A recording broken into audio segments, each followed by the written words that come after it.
Welcome to our second Christmas episode of Hollywood Kitchen. I'm just going to get to two episodes for Christmas time, but I think that's good. So, we kind of did an unusual one last time, celebrating the 100th anniversary of Rod Serling's birth this coming Christmas Day. Today, we're going to do a more traditional themed Christmas episode, and we're going to celebrate the life and the career of child and adult actress Margaret O'Brien, and we're going to make her Krispie drops. And with me is Samantha Richardson, who is a writer working on an upcoming cookbook as part of a podcast. And she's been doing these a very long time, these recipes. So we'll definitely be talking about that. So thank you for joining me, Samantha. Thanks so much for having me again. It's always so fun to be on. And I love just anything Christmas. I'm a super big Christmas person. So definitely here for the holiday spirit. Hey, that's cool. I love Christmas too. It's a really fun time of year, and having my nephews kind of given it a whole new spin now because there's a kid that I can see get all excited, and that's really fun as well to kind of share the traditions with him. And we're going to make Margaret O'Brien's Crispy Drops. For those of you watching who may not know, because sometimes I do get that, Margaret O'Brien started her career as a child, and very famously, she was opposite Judy Garland in the movie Meet Me in St. Louis. And famously, Judy Garland sings the song to her, Have Yourself a Merry Little Christmas. Who better to represent Christmas than Margaret O'Brien in this case? And she went on to star in many other films, including Our Vines Have Tender Grapes. She had a career in television, and she's still with us today. So Margaret O'Brien is still going strong and out there in the world. And the article that this was found from, I do want to acknowledge Jessica Pickens, by the way, who has a great blog called Comment Over Hollywood. She made all of the recipes in this article and she blogged about them, which was super handy for us so we could kind of figure out, okay, which ones are awesome, which ones are not so much. And this recipe for Crispy Drops, even though this was published, I think post World War II, right? Yeah, I believe it was January of 1947 is when the article Oh. is from. But apparently there was still some sugar rationing going on at the time, according to the article. And so they were trying to publish recipes that had either low sugar or no sugar. A couple of them involved molasses and nuts, which didn't sound that great. But the crispy dots or crispy drops sounded really good. So we decided to make those. So why don't we make these first, and then I can chill out once I've gotten these made and I don't have to worry about Mr. Close-Up sticking his face into the chocolate. Um, so in order to make these, we chose these also because they're very simple to put together. And when Yeah, you're it's only like 5 ingredients, which is so great. and when you're super busy at the holidays, something that's tasty and easy to do is a winner in my book. So we have 7 ounces of semi-sweet chocolate. So I've got my semi-sweet chocolate in here and 1/4 cup of butter. I'm going to melt these. And let's see here. So it kind of amazes me the sacrifices to kind of talk a little about the article that Americans had to make during World War II. There's a publicity photo, I'm sure you've probably seen, of Rita Hayworth saying, sitting on the back of a car and the bumpers are missing. And it says, please drive slowly. My bumpers are in the scrap heap, because they were encouraging people to take their bumpers off their cars so they could use them for tanks in the war. And there was sugar rationing, people were growing vegetable gardens. And also, women had to give up nylons for quite a bit of World War II as well. They needed that nylon for making parachutes. Our neighbor in Savannah, near my parents, he's in his, I think, mid to late 90s. And he told me once that his sister was very upset about having to give up her nylons during World War II. And she liked to have the seam of the back of her leg, which the nylons had. So he said every morning his job was to get an eyebrow pencil and sit on the bathtub and draw the seam down his sister's back legs so it would at least give the illusion she had seamed stockings on. So a lot of sacrifices. People were definitely kind of having to make big and small, of course, for the war. I've heard of that too. I've heard of Sharpie as well. Like certain like actresses trying to come up in Hollywood, they didn't have the money for nylon, so they'd fake it with like a pen or something. That is too funny. And nylons were kind of a luxury. Like there's I did a book in 2015 called Hollywood Celebrates the Holidays with Mary Mallory, and it's all PR photos of movie stars at Halloween, Christmas, etc. And there's one of Jane Greer, and she's making her wish list for Santa. And her Santa wish list is a fur coat, Cary Grant, a coupe car, and stockings. And the first time I looked at that list, I was like, stockings. But then I'm like, oh, wait a minute. Yeah, because if you had to ration them, it would have been a pretty big deal to finally get to wear them again, you know? For So, sure. I mean, the Coop and Cary Grant are always the things that stand out to me on that oh, list. yeah. Yeah. The fur, not today, not today's world. But yeah, the coupon, I think that's a permanent thing on like everybody's Christmas list, quite honestly. But Carrie is the gift that will never, ever stop giving. Shout out to Ruth if you're watching. So, I feel like I always try to find new Christmas movies every year. It's getting harder and harder, just sticking to like old Hollywood at least. mhm. But Bishop's Wife is always a fun one. It is. And part of my work, I have like several jobs, but part of my work is I go to assisted living facilities around Los Angeles and I talk about film history and I get all dressed up in vintage and the seniors love it. It's been a great thing. And I wrote a lecture for this month about all of the Jewish artists who contributed to Christmas movies. Because I thought that would be something that would kind of appeal to a lot of the residents, and they've really enjoyed it. We've talked about Irving Berlin, who, of course, wrote White Christmas. We've talked about Harry Koster, who is Jewish, who directed The Bishop's Wife. We've talked about Joe Pasternak, Arthur Freed, Louis B. Mayer. Like, there's really an astounding number of composers and writers and artists who made these Christmas movies. It's really, when you kind of sit down and look at the list, it's pretty amazing. Yeah, honestly, the best of the best names, I think, were in Christmas movies. It's hard to find an actor that I love that didn't make a Christmas movie. Yeah. Like Humphrey Bogart, and like We're No Angels. You've got Judy with Meet Me in St. Louis. It just keeps going. And they're all so amazing. I think like Bachelor Mother, is kind of like a Yeah. Christmas to New Year's movie.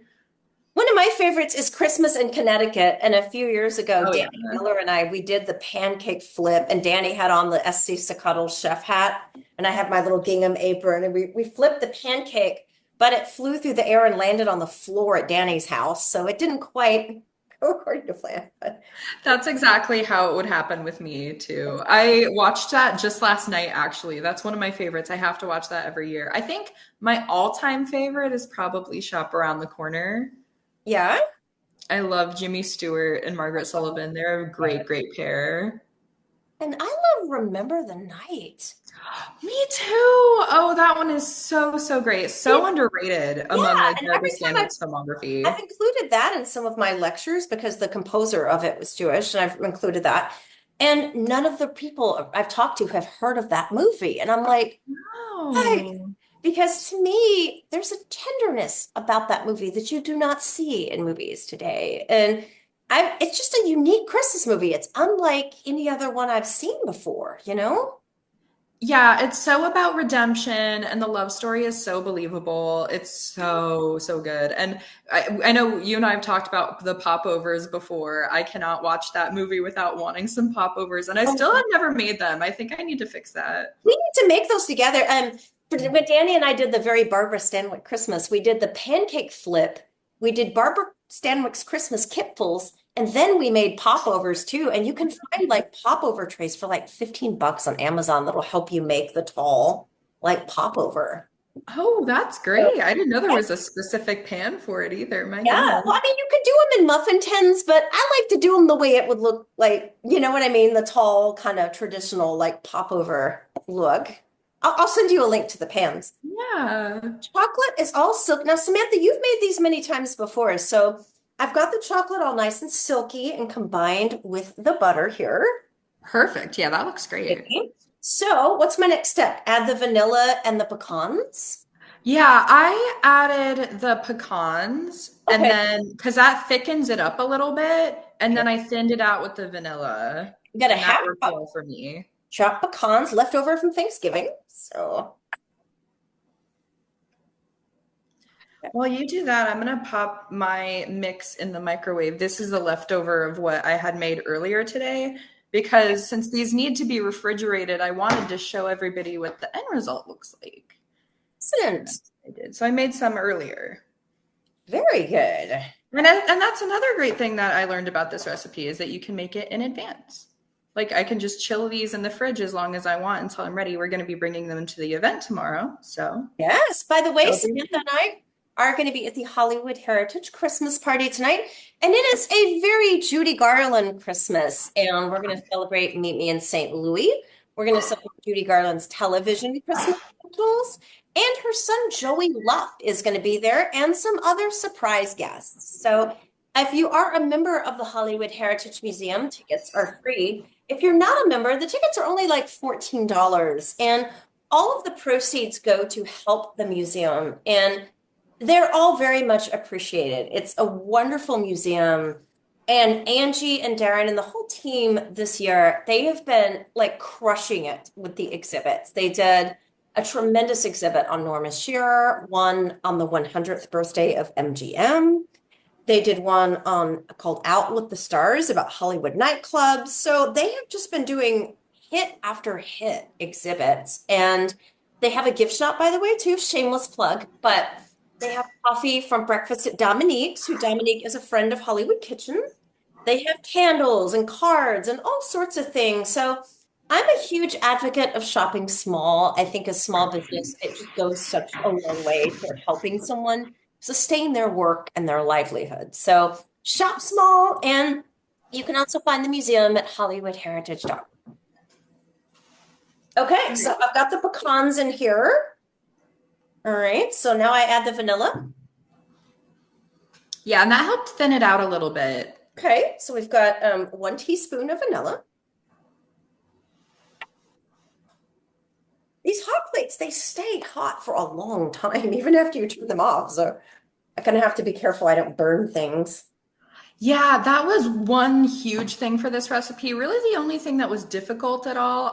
What I did was I did a double boiler, so I had a pot going that was boiling water, and then I set the bowl on top. That's a great You have to be very careful about that, but I kept it on very low heat. Okay. Definitely don't want to go too high with this one. Okay, so now it's all mixed together, and I just fold in slowly the Rice Krispies. Yes, perfect. Okay, so we got a cup and a half of Rice Krispies. It says gently fold in, but honestly, it doesn't seem to make much of a difference to me. I just kind of stirred it and it was fine until they're all coated in the chocolate. It's kind of fun, almost comical. I feel a lot like I can relate to the Barbara Stanwyck character in Christmas in Connecticut because sometimes on Hollywood Kitchen, I am learning to cook as I do all this. So I Yeah, me too.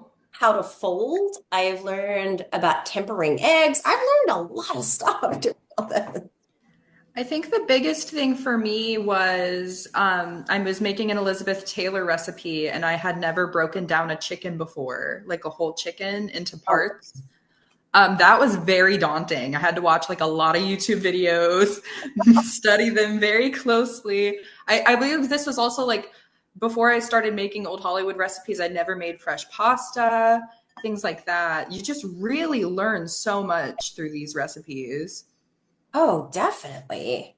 And I really appreciate too when other people have made them and I can read their and go, oh my God, this sounds okay. Because some of these recipes need a little more translation than others in terms of the steps. And I tend to need a lot of specificity. Like I need things really clearly laid out.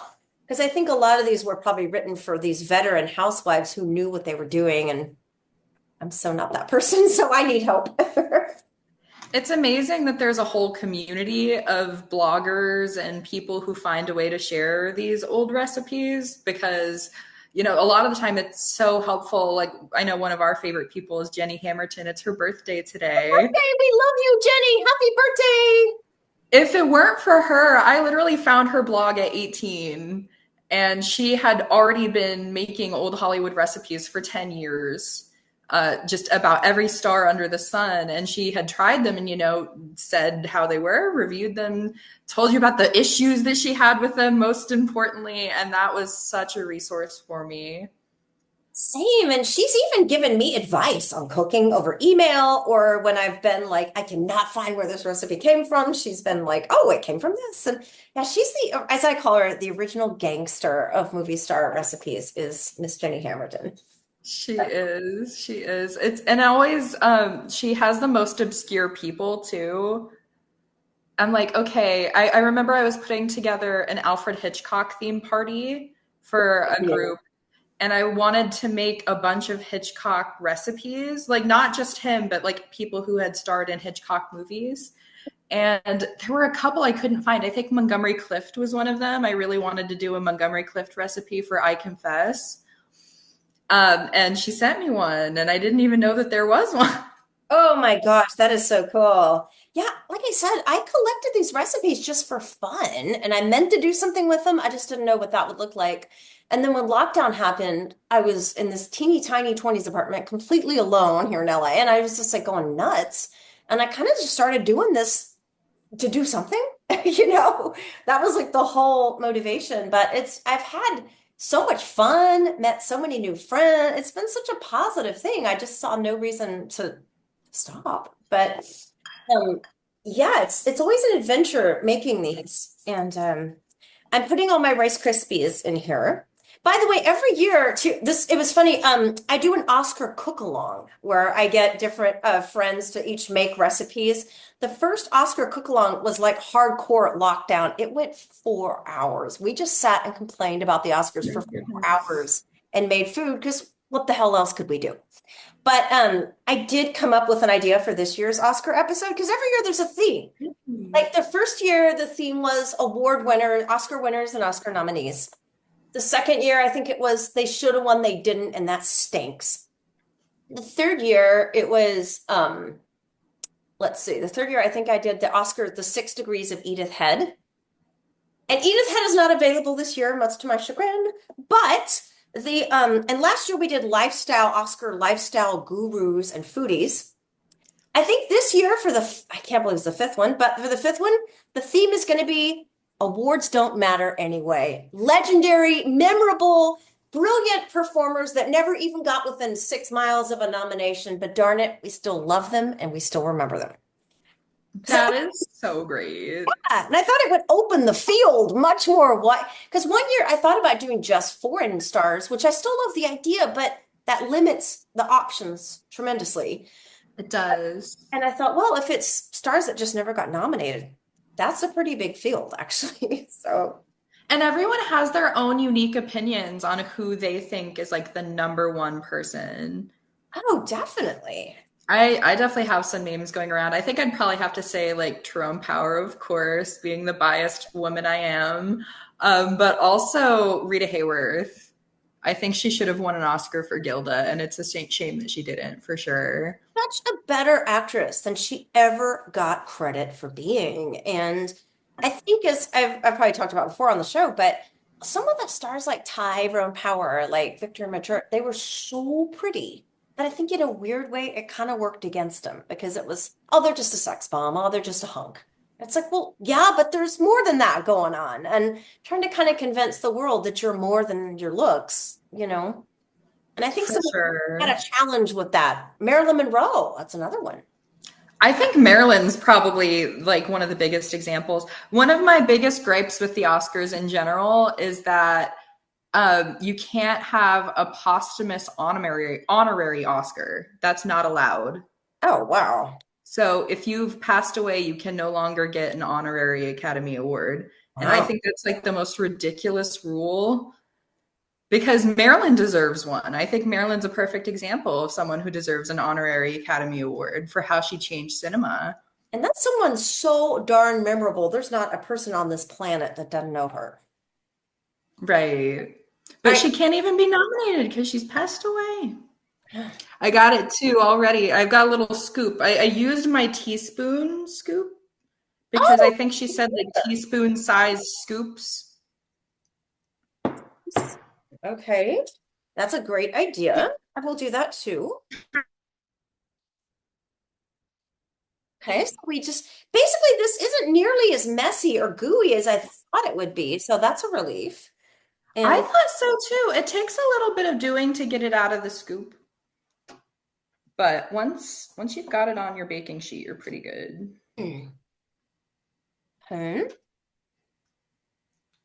And one thing I liked about this recipe too, not only is it few ingredients, most of which most of us have in our pantry, easy to make, but also it'd be so crowd pleasing at a party because you can do it in advance, as you said, and then you just grab them, pop it in your mouth. It's an easy kind of dessert hors d'oeuvre, if you will. Right. It's definitely not for the people that can't do nuts, That, but the chopped pecans really helps the flavor, I think. It ends up tasting like a Cocoa Crispy kind of bite. yeah, I like it. And also, if you wanted to kind of holiday it up, you could always put like a little cherry candy on top, or you know what I mean, put something.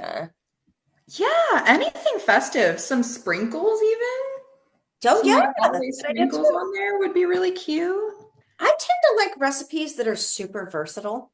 Like Katharine Hepburn's brownies, I did a Halloween episode where we put pumpkin puree in the brownies. I did a Thanksgiving episode where I put cranberries in the brownies. Probably next Christmas, if I get around to it, I'll do one where we crush peppermint and put those in the brownies. Ooh, that is fun. That is a great idea. I You know love, what I was thinking with these? My husband and I were talking about it when I made them the first time earlier today. You could use like an orange chocolate or a raspberry chocolate. That oh, I think that's what I'm going to do the next time I make them okay. That's instead of just a normal semi-sweet chocolate because you need a chocolate bar. So you could get any flavored chocolate bar or even like a Terry's chocolate orange and throw it in here. that's a great idea. Let me ask you a quick question, Samantha. Are you having trouble getting them to stick together a little bit? Because I'm kind of having some A of these. little Oh, bit. I have chocolate all over my fingers. But what I did when that would happen, like sometimes it kind of just flattens out. I yeah. would just put another little scoop on top, and then the melted chocolate helps it all stick together. Okay, that's a great idea. Yeah, sometimes like just one little scoop kind of would separate on the baking sheet, Okay. but two little scoops stays together in a nice clump. Okay. So, Margaret O'Brien, while we're doing this, let's talk about her life and her career. The first time I discovered her was like everybody else in the world, probably, which was Meet Me in St. Louis. And you probably know the famous story about how Judy Garland didn't want to do that film. And Joe Mankiewicz, who she was having an affair with at the time, he said, "Don't do this movie because that kid who plays Tootie is going to steal the whole movie out from under you." And so Judy didn't want to do that. She also didn't want to play a teenager who lived at home with mom and dad. And it's understandable because she was like 22. I get why she wanted to be an adult and play adult parts. But Arthur Freed and Mayer, to my knowledge, are the ones that really convinced her to do the movie. Apparently, she didn't get along with Vincent Minnelli at first. And from what I've read, Mary Astor kind of had to sit her down and say, "Look, Judy, he knows what he's doing. He's good." And when Judy saw the rushes, she was never more beautiful. I mean, I think Judy was beautiful. I really hate this whole Louis B. Mayer calling her the little hunchback because Judy, I think, was gorgeous. She But was. she probably never looked more beautiful on film than she looked in Meet Me in St. Louis. I completely agree with that. And some people go as far as to say that she loved how she looked in the film so much that that was part of the reason why she married Vincent Minnelli. That would make sense. That could make sense. Yeah, I believe like they said that she said something to the effect of like that he was the first person that really found her like a beautiful adult woman. Okay, that makes sense. And then, I think I've kind of read that she was very protective of Margaret O'Brien on set because Judy, of course, had been born into business, the show business. Her mom and dad were vaudevillians when Judy made her vaudeville debut at only 2. And her whole life was vaudeville, which is to say she didn't have a childhood, really. I mean, rehearsing. It was probably not nearly as glamorous and exciting as we would like to think. And so I've read that Judy was super protective of Margaret O'Brien on the set of that film. And there's also, of course, the famous story about the songwriter Hugh Martin, who wrote the lyrics, "Have yourself a merry little Christmas. It could be your last. Next year we will all be living in the past." And Judy's like, "There's no way I'm singing that to this child." I heard about that. I think it's one of the most iconic songs ever. I could not imagine it with those lyrics. Right? So Judy was smart to say, "We're not doing this," and get them to rewrite that song. Those look great. Mine are really crumbly, Samantha. How can I kind of, I think the only thing I could think of to make it less crumbly would be to add more chocolate. hmm, Everything seemed to be pretty well ratioed out for me. Did you maybe add like heaping scoops of the Rice Krispies? yeah, I'll stir it a little more. I'll kind of play with it and see kind of what, Yeah. and maybe I'm sure then the refrigerator too, they'll kind of, That's what I was going to say too. The refrigerator should help like, solidify everything too. It's definitely clumpy. It's not going to be like a smooth mixture by any means. my hands are clean, everybody. So. Same. But I love Meet Me in St. Louis. I would imagine it probably was a hard film to get made for the reason that if you pitch someone a movie, oh yeah, there's really not a plot. They might have to move to New York. They don't. They love St. Louis. It'd be like, and I'm supposed to sit through that for 2 hours? Like, that would probably be a hard movie to sell people at the initial outset. But Vincent Minnelli, I love him, and he just makes this an enchanting film. Like, you really don't want that movie to ever end. You basically want to move in with the Smith family and live in their house in St. Louis by the end of that movie, you know? And I think the Technicolor is just the thing that I always marvel at. It's a beautifully shot film. Again, like Judy's gorgeous red hair and the pops of color in the Victorian style home. I think it's all like so gorgeous. And the way that not only Christmas, but just that each holiday is depicted. Like the Halloween scene with Tootie is too cute. But I think nothing compares to that Christmas scene. I think it just encapsulates family and like family struggles so well. yeah, and it's just all the characters are so likable, They and are. there's not a single character in that movie that you're like, I don't like that. You like them all, and you could I totally think give them honestly, the one. first time I watched it, Lucille Bremer stood out to me the most, the older sister. I think she's amazing. The entire scene where she's like getting proposed to or not getting proposed to, and her whole family is there. It's a shame she did not make more movies. He's heard that she was kind of the girlfriend of Arthur Freed and that it was sort of she was his girlfriend, so he put her in film. But I think she was perfectly fine. I don't know why because I mean, she had talent. She wouldn't have been able to stay and Meet Me in St. Louis if she didn't deliver, right? Right. So yeah, I'm kind of confused why she didn't do more because I think she was good. I mean, you can't be in a movie with Judy Garland and hold your own and not have some talent. I mean, I think she was incredibly convincing as Judy's sister as well. Almost more than Margaret, but Margaret is such a singular character that it doesn't matter. She just steals everything, every scene from everybody. oh, definitely. And it's just such a beautiful movie. And I really love seeing that every Christmas. It's like one of those, there's some movies you see and you're like, okay, I saw that, that's it. And there's others that you're like, oh, I can't wait to see that again next Christmas and again it's kind of a year Right. tradition. And tell me about some of your other Margaret O'Brien films that you've seen. I've I have to refresh myself on some of her filmography. She Yeah, was I mean, I want to say she was in let's see, Jane Eyre I've seen. I love that. She makes an appearance in that one. I honestly, Madame Curie, she plays like young Madame Curie in the Greer Garson one. Yeah, the Canterville Ghost. Yeah, I have not seen that one yet, actually. I have a lot of blind spots for her. Like, I still need to see The Secret Garden and Our Vines Have Tender Grapes. Same. I admit. I need to see that. But I have also seen her in Thousands Cheer. Like it's not, a standard like narrative plot, but it's such a cute one. She has like a whole adorable scene that's all on her, the entire focus. And she was in Music for Millions, Three Wise Fools, The Unfinished Dance, 10th Avenue Angel, which is around the time this recipe was published. So it had to have been in conjunction with that somehow. Yeah, I think it was like a publicity thing for 10th Avenue Angels specifically. The Unfinished Dance is incredibly underrated. I think that might actually be my favorite Margaret O'Brien film other than Meet Me in St. Louis. She and Sid Charisse just play off of each other so well, and it's really dramatic. It's very dramatic for a child. And the other movie that stands out to me is Little Women from 1949.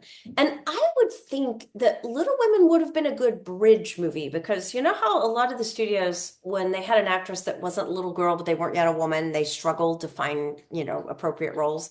But Little Women to me would be one of those movies that's kind of on that bridge to going from little girl to grown up role, you know? Yeah.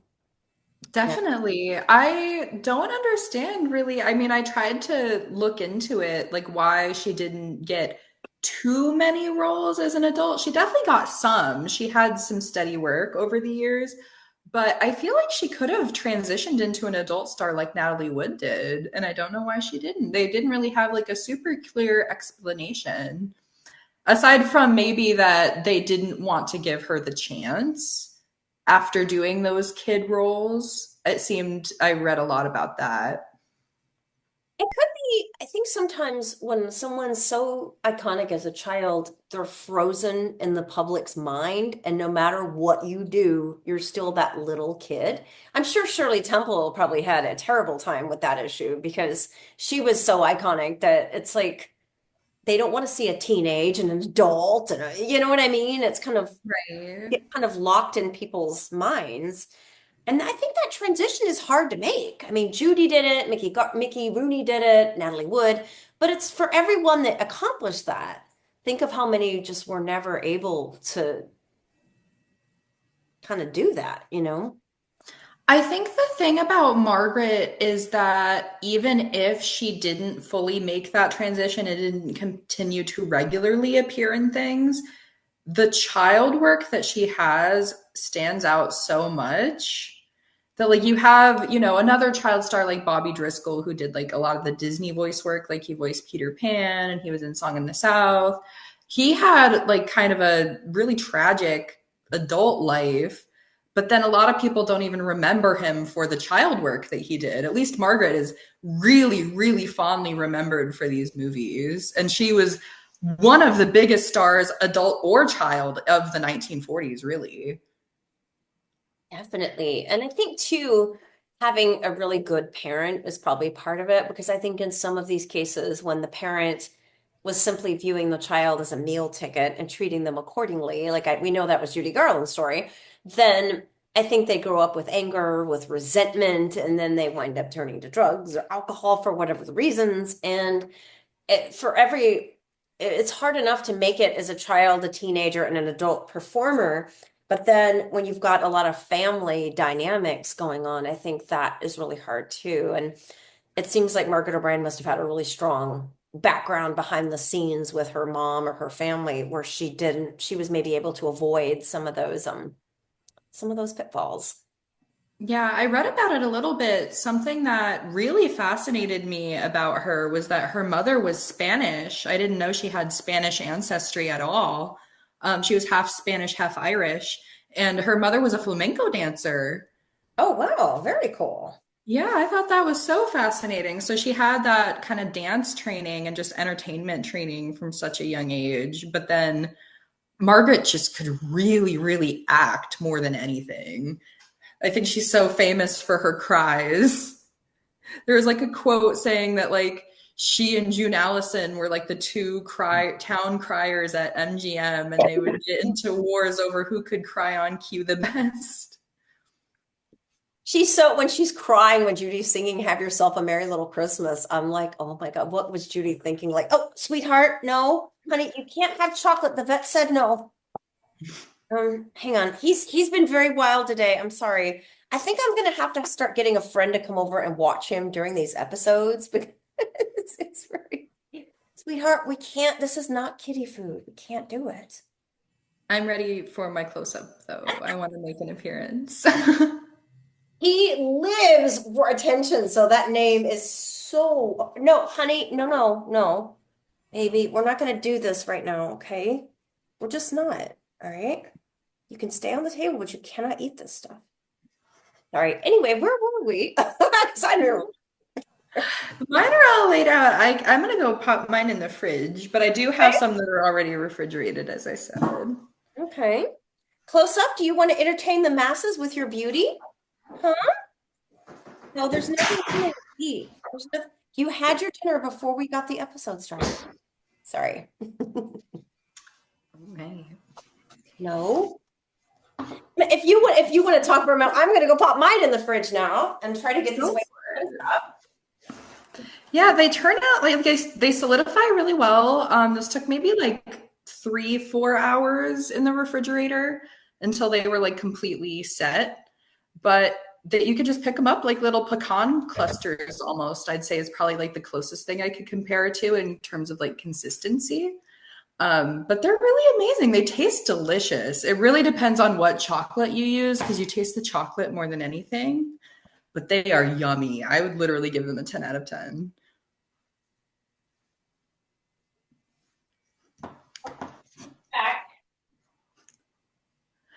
But yeah, I mean, I don't know how many times Margaret made them herself, but I'm really excited to bring them and show everybody and just kind of a little time capsule because they're from 1946. It's like who's making recipes from 1946 and bringing them to Christmas parties anymore? Exactly. So I want to taste one because I feel like we should do a little crispy Yeah, drop to definitely. Margaret O'Brien. To Margaret O'Brien. To Margaret. Mm, really good. I love it. Mm, excellent. Mm, They turn out perfect. These are perfect for parties. agreed. Agreed. Oh my gosh, so chocolatey too. I love chocolate. Mhm. Um, question for you though. I put a bunch in the fridge, but I've still got some batter in here and it's so dry and crumbly. So should I add more chocolate, more butter, or even maybe a few marshmallows? Like I feel like I need a binding agent, I guess is the word that I would use. The only thing that I would probably add would just be more chocolate. Fun. But if that doesn't work, I mean, I've never tried marshmallows or anything like that in this, but it definitely would give like kind of the illusion of like a chocolate Rice Krispie, and it would probably help it stick together. Yeah, because the stick together part is the part I'm having a little bit of trouble with. They seem to stick together pretty well for me. I don't know. I mean, definitely give them the time in the fridge and then we'll see. Okay. But Yeah. once they were in the fridge, they stuck just fine. Very cool. Very cool. So, since you've been doing celebrity recipes for such a long time, I love talking about this topic because it's a lot of fun. Um, what are some of your favorites? Some of the ones that have been the biggest successes, the biggest misses, the ones you make the most often? Because I love to hear. Okay, so I feel like we talked about the faves. I love Elizabeth Taylor's cooking. I think Mm. she was a phenomenal cook and never really gets the credit for it like someone like Joan Crawford or Sophia Loren does. But Elizabeth was a phenomenal cook. She has a cookbook. It's like a diet cookbook called Elizabeth Takes Off. That it's like it was she wrote it in the 80s. It's the only book she really like wrote other than My Love Affair with Jewelry. She never wrote like a straight autobiography or anything. So this is kind of the closest that you have because it talks a lot about like her self-worth and image and how she felt about that. But it also has these like diet recipes. And I think honestly it's a really positive book, especially for like how that kind of culture was in the 80s, how toxic it could be. But she's super positive about it. She has a lot of like great dips in there, a lot of phenomenal chicken dishes. I think she's the best at making chicken of like any old Hollywood star. Another one, if I had to say another favorite that I've been really addicted to that's going in the book, that I don't think a lot of people have made or know about because I found it at a museum. Annette Funicello has a recipe for stuffed shells, and it is so good. It's stuffed with like ricotta and mozzarella, and just it's like a cheesy, creamy, bubbly baked goodness. That's probably one of my favorites too. I try to make that as often as I can. That would be a good one for the cook along. Yeah. Yeah, she's definitely like a super icon of the 60s for me as far as her like teen beach movies. So she had to go in this in the 1960s to represent that decade. Definitely. Not to mention her Disney work too. She's so great.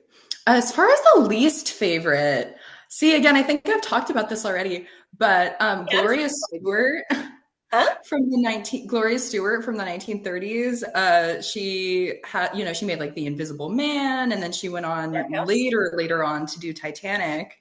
She has this recipe called Cream Vermont, and it was sickeningly sweet. It was like kind of a maple ice cream frozen custard situation, but it was disgustingly sweet, for lack of a better word.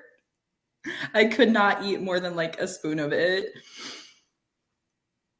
But I don't have too many like really bad, horrible mishaps, luckily. Some Norma Shear's sweet pineapple salad, which was pineapple, olives, green jello, sour cream. That was sketchy. Darren and I refused to eat it, so Darren's husband had to taste that one. Norma Shear, we've had a lot of hits and misses with Norma Shear, but Yeah. Norma's oatmeal sticks, that was a complete disaster. I mean, I might as well have wadded up a piece of paper and eaten that.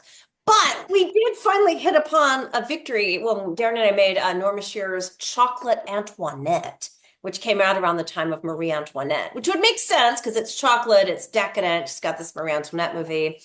And that was actually a victory. We felt like a vindication that we finally found a Norma recipe that was not horrible. So that was a great moment for us. I use Darren as my source for my cookbook too, because I had to put Norma in the cookbook, and he's the Norma expert in my opinion. He and Crystal Lawler. But I asked them both. I actually got both of their opinions, and they both said that, as you mentioned, the chocolate Antoinette was the best attributed to her. Maybe she didn't make it, but attributed to her. And then Darren told me this amazing story about how her maid taught her how to fry an egg, and that was like her one thing that she could do in the kitchen, but she was extremely, extremely proud of it. She would show anyone who would listen how to fry an egg. That is so funny. So I'm definitely going to talk about that in the book too, how she liked to fry eggs. If you really want like a true Norma Shearer recipe, just go fry an egg. That's right. I honestly, Vincent Price has never let me down, ever, not once. That's Like true. his stuff is consistently excellent. So anything that he puts out there, in fact, thanks to Jenny and Peter Fuller in the UK, I recently ordered the entire UK series of Vincent Price DVDs of his cooking show. So I'm so excited to sit down and watch that probably after the holidays. That's amazing. I need to see it. I definitely know a lot of his recipes, but I haven't seen a full episode of Cooking Price Wise. Yeah, and I'm gonna have to get a new DVD player because my current one will not play DVDs from England for some reason. So I've got to get a new one. But hey, it's worth it. Worth it. That sounds very worth it to me, honestly. I've tried a few recipes of his. I love to make his recipes around Halloween, of course. I made guacamole, of course. We did the Battle of the Guac, but I think my favorite that I made was like a roast chicken, but it was stuffed with cloves and oranges and plums. Or no, prunes, sorry, not even plums, prunes. It was really, really good though. Like all those fruits kind of and the aroma of the cloves like soaked into the chicken and it all roasted like whole. It's beautiful. It's almost like a Thanksgiving worthy dish without being a turkey. Okay. It was great. I like alternative things anyway. last year Mhm. I made his minestrone soup recipe for a friend, and oh, it was so good. And I wanted to take it to my friend immediately, so I literally took the pan off the stove, put it on a towel in my car, and like drove to my friend's house so she could have it like right off the stovetop. And that was really excellent. And I'm this, trying to think of some of my favorite Christmas old Hollywood oh recipes. yeah, for sure. I think one year I made Bing Crosby's ambrosia, and I thought just Bing and ambrosia for Christmas, those both are like the two Christmasiest things ever. And it's literally like I had never even tried it before, but as far as if you look into what goes into an ambrosia salad, it's exactly what his recipe is. Like he has the standard ambrosia salad. So if I ever need to make ambrosia salad for an event, I'm going to make his. It's like a coconutty, fruity, marshmallowy experience. It's really good. Last Christmas, Jeremy Arnold came over and he and I made Bing Crosby's sugar cookie recipe. And then we decorated Oh. the Jeremy's Christmas movie book, which by the way is excellent. Oh, I love all of his work. He's just an incredible historian. Anytime he's introducing a movie, I always want to be there. Definitely. I'm trying to think of other Christmas. Danny and I did the Barbara Stanwyck's Christmas kipfuls. Those were really good. It was like a little pastry with jelly that you fold over. Those were really successful. We did Virginia Wilder's chocolate crinkle cookies. Oh, that sounds delicious. That was good. Trying to think. Oh, recently I just did the Rod Serling's German potato pancakes. That was excellent. Wow. I really just regret that I did not have sour cream or applesauce on hand that night, but those were so good. And you know how pancakes are not the kind of food you can really reheat or use as leftovers that much, right? Right. Kind of soggy and whatever. Oh my God, those pancakes held together so well. The next 2 days, I had them for breakfast. Amazing. So I had a stack of pancakes like a couple days in a row, thanks to that recipe that they held up really well and they reheated really well. That sounds delicious. I know I mentioned to you there was a 1964 December issue of Good Housekeeping that has an entire celebrity Christmas cookbook in it. And that has a lot of my tried and true old Hollywood Christmas recipes. My favorite from that is Gina Lollobrigida's Christmas wreath cookies, as I mentioned. But there are a ton of great ones in there. Doris Day has a salad in there. Peggy Lee has a recipe in there. Julie Andrews has a recipe in there. Tony Curtis has a recipe in there. Just a ton of amazing stars You know all what we have should, like, this is what I like to make for Christmas. you know what we should do? Oh my gosh. Okay. So we were going to make the Gina Lollobrigida cookies, but Mhm. you've done many times. But since they're doing a Judy Garland themed night at Right. Heritage and these were Margaret O'Brien, we just figured that kind of made the most sense. For sure. Those look great. But we it might be fun to do like a Hollywood Christmas party and have everybody represent maybe a different recipe in that cookbook. Kind of like the That would Oscar be very one. fun. Lots of Like, salads in there, but otherwise really good. There are a lot of like, I think Elke Sommer, I don't know how many people are familiar with her, but she was a really big 60s, I believe, Swedish actress or Norwegian, Scandinavian for sure, somewhere in there. And she has like a Christmas stolen. So like what I think is so interesting, and I believe Hungry or Tony Curtis's recipe is Hungarian. So like it's a very internationally diverse list of recipes too. Like not only is it just this is my family Christmas tradition, this is also my family heritage as well of some of the stars. So I feel like that's super fascinating.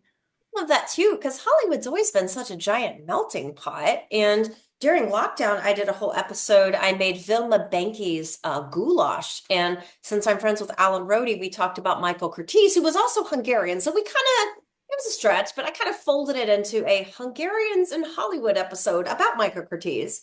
And it was fun because until I did that episode, I was stunned at how many Hungarians came to Hollywood. And Joe Pasternak, who worked with Judy at MGM on In the Good Old Summertime and Summer Stock, he wrote an entire cookbook called Cooking with Love and Paprika, which I found on eBay for $10. That is such a find. I have to say, I feel like I've mentioned this to you before too. Hungarian food was the cuisine that I discovered through old Hollywood cooking the most and fell Damn. the most in love with.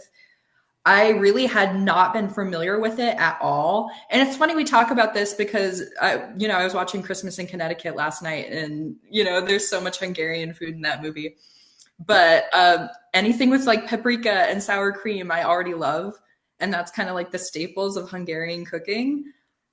Not to mention Zsa Zsa Gabor. If I had to pick one star that's like my favorite star, I think she might be it. I'm obsessed with her, and she, of course, is very Hungarian and an amazing cook. Just cooking the Gabor sisters' recipes is a treasure trove in and of itself.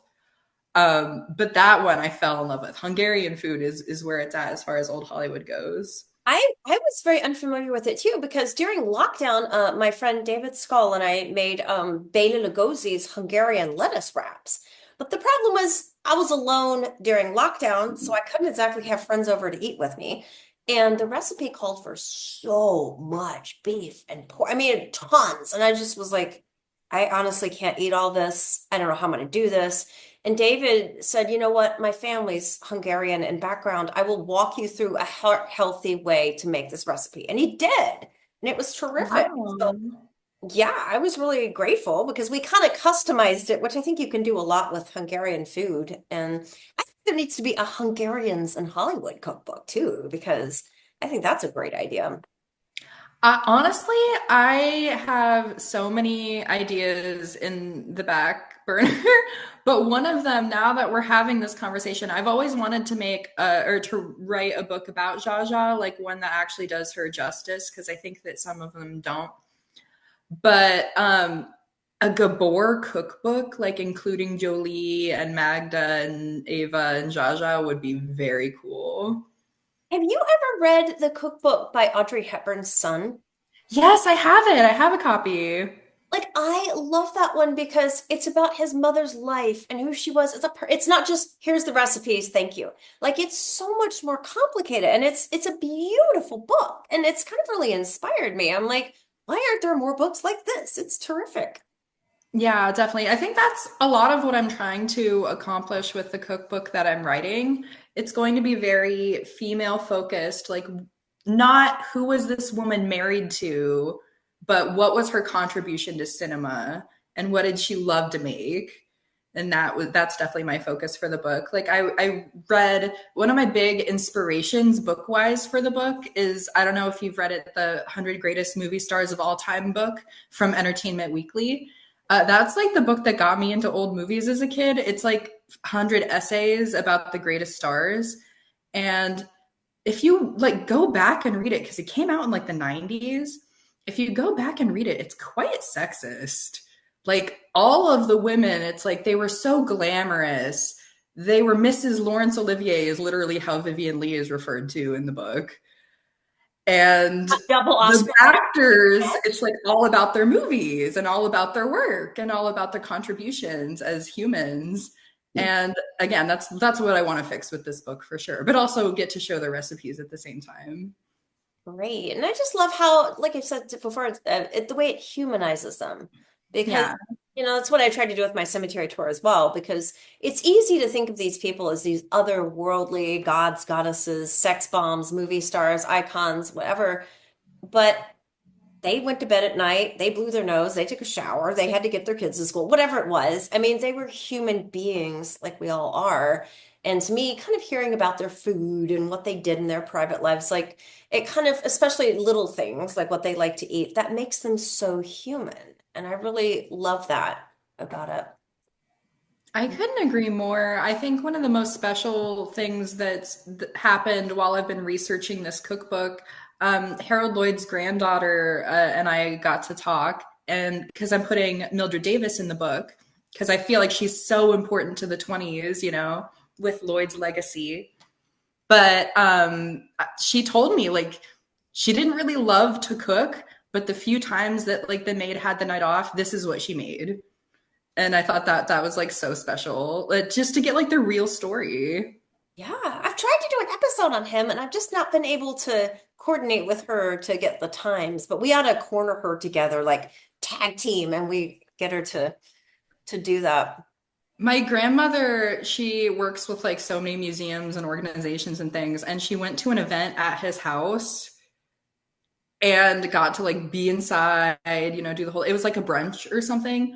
I was so beyond jealous. Like that's a goal of mine in life is to see that Harold Lloyd house. Oh, definitely. Yeah. I've driven friends by it, but it's just the walls are so big and the greenery around the house, so there's nothing to see without getting like arrested or something. So, you know, Literally. which you don't want to have happen. So, yeah, but I love him too. He's so great. And so is she. So is she. Absolutely.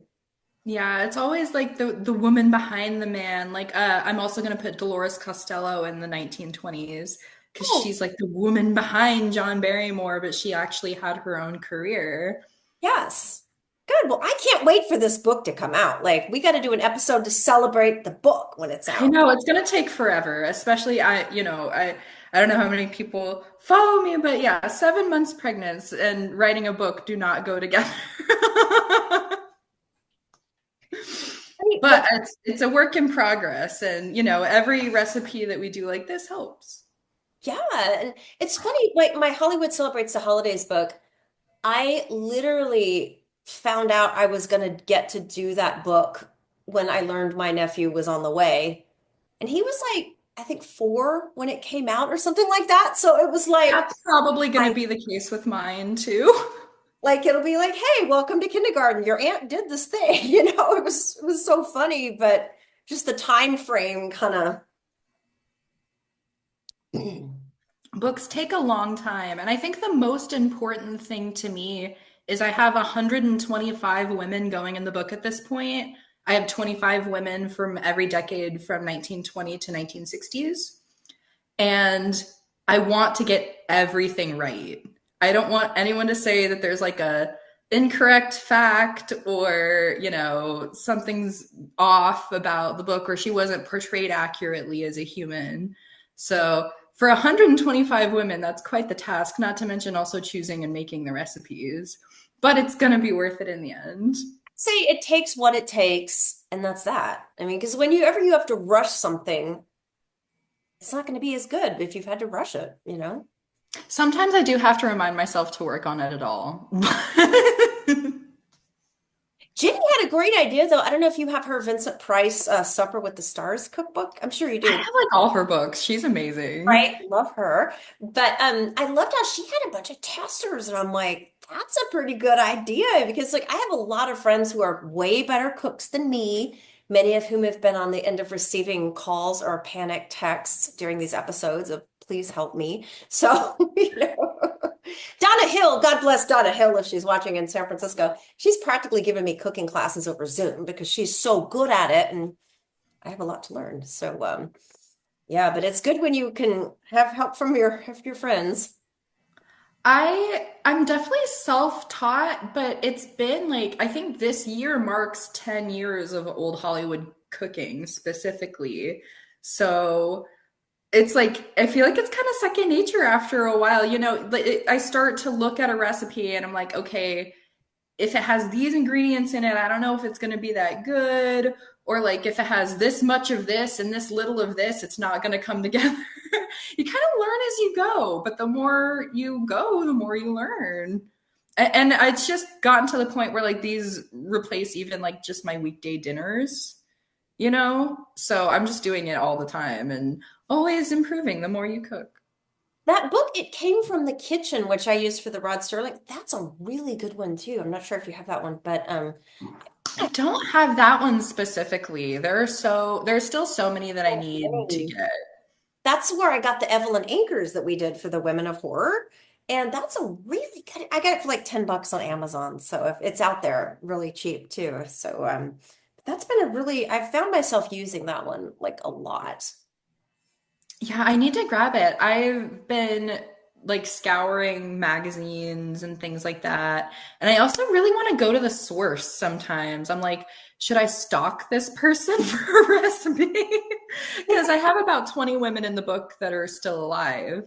Like Great. I'm probably gonna like go to the Hollywood show, see if Anne Margaret's there, ask her about a recipe if I don't look too weird. But it's definitely been a variety of ways. There's all the vintage cookbooks too that are so great.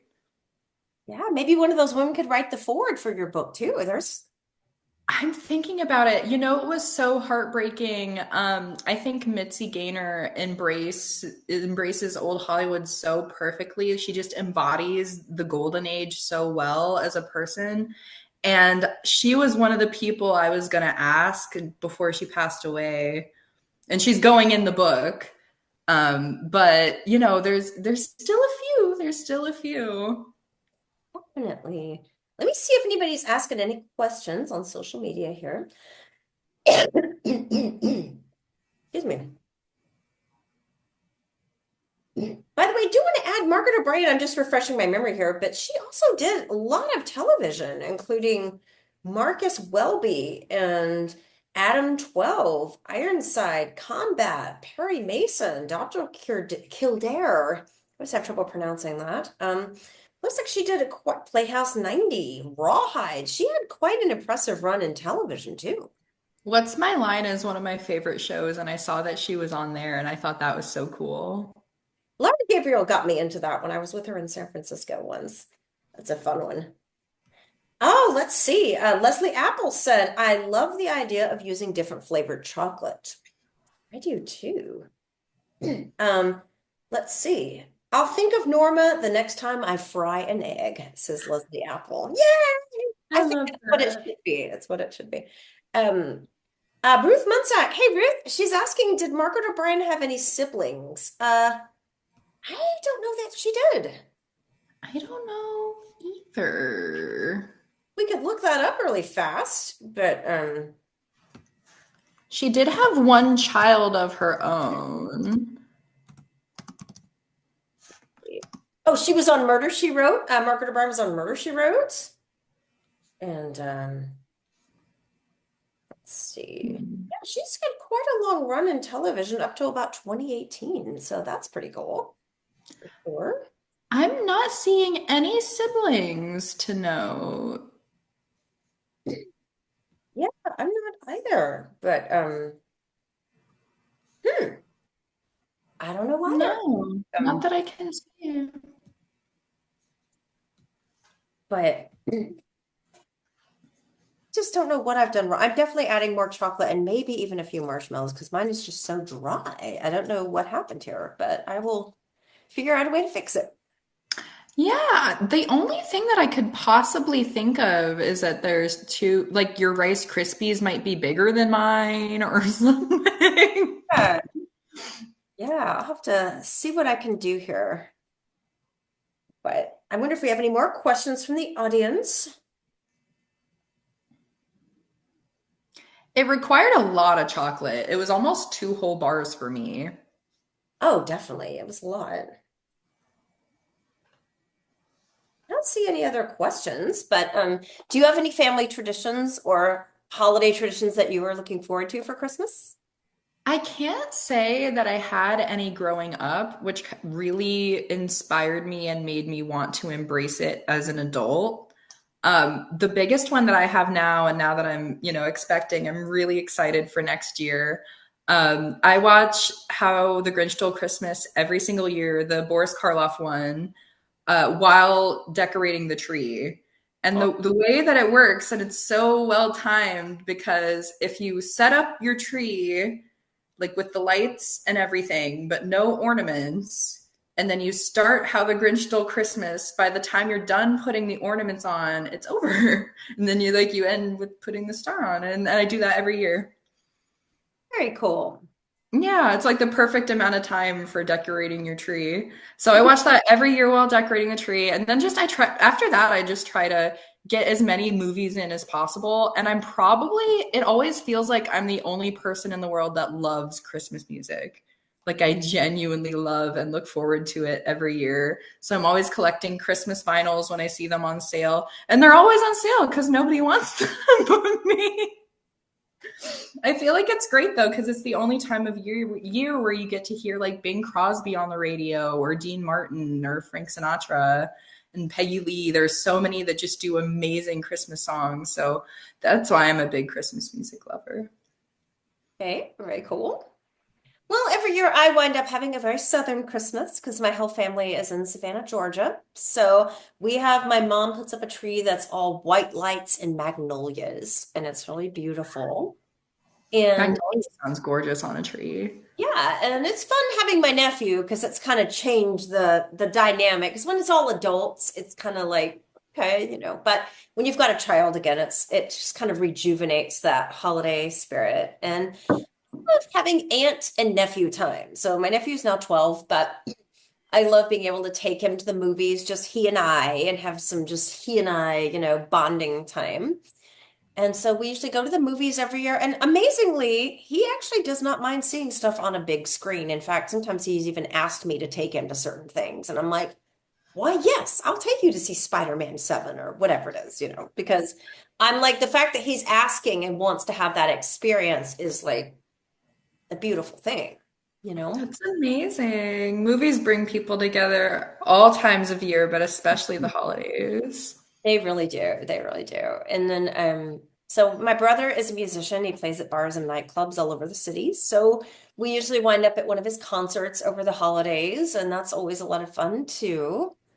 So we do one of my brother's concerts. I take my nephew to the movies. We don't do a lot of presents in my family, but we kind of do like an experience, like take a little vacation or go somewhere. And 4th of July, we all went on a family boat ride up the river. So we do stuff like that. That's so exciting. Yeah.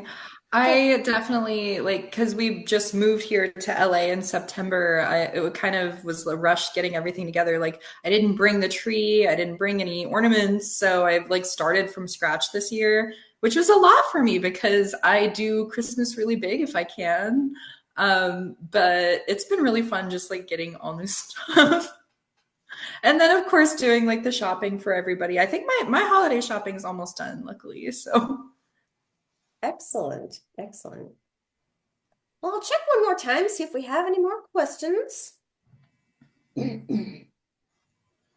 Let's see. It doesn't look like we do, but that's okay. So, any further thoughts on Margaret O'Brien or any thoughts on Christmas movies in general? I think maybe in St. Louis specifically is just such a great tender one. I would recommend, I probably say this with like every movie from old Hollywood, but if you can see that one on the big screen, you should, because Yes. the glorious Technicolor, just all big, is so great. I got to see it once on the big screen and it was so wonderful. But Margaret O'Brien, just as an actress, I think she's so underrated for what she could pull off at her age. I think Shirley Temple, it's like it takes a lot to do the musicals that Shirley did and that Deanna Durbin did, but I feel like Margaret was the queen of dramatic acting for children of that era. And she doesn't really get enough credit for that. She could pull off anything and she steals this movie. And these are amazing. I just have to say one more time. These are so delicious. Make them for your party. They're great. They're only like 5 ingredients. Again, for nut people who can't do nuts, that's a problem because there's pecans. But you could like sub out the pecans or, they're wonderful. Very Exactly. easy. Yes, I agree with you. I think she is underrated. I think Mankiewicz was right when he said whoever plays Tootie will steal the movie out from under you. But I don't think she totally steals it from Judy because, I mean, these are two titans going at it head to head. But I just think that's one of the great movies of the 1940s, and it's such a timeless classic. I have been trying not to watch it because we're going to see it tomorrow at the event at the museum. Uh, Yes. but yeah, I've been wanting to see it again so badly this season. And we definitely encourage you all to support Hollywood Heritage. They're such a wonderful organization, very close to my heart. I know to yours too. And they're just doing incredible work. So they have a great gift shop, all sorts of cool gifts you can buy for your classic Hollywood loving friends. They have book sales from time to time. They have events, exhibits, lectures, and their Christmas party. Tomorrow night, you can find out more at hollywoodheritage.org. All right. Well, I think we've just about said everything. So, Samantha, thank you so much for always being so game to do these recipes with me and help me on them. And It's always so fun. I like any star that we can pay tribute to, especially like the ones that don't get enough love, like Margaret O'Brien. I think it's just so special. And getting to try one of these vintage recipes. And this one turned out to be such a winner. So thanks for having me. thank you. And thank you, everybody, for watching. And this is it for 2024, but stay tuned because I'm planning so many fun things for 2025.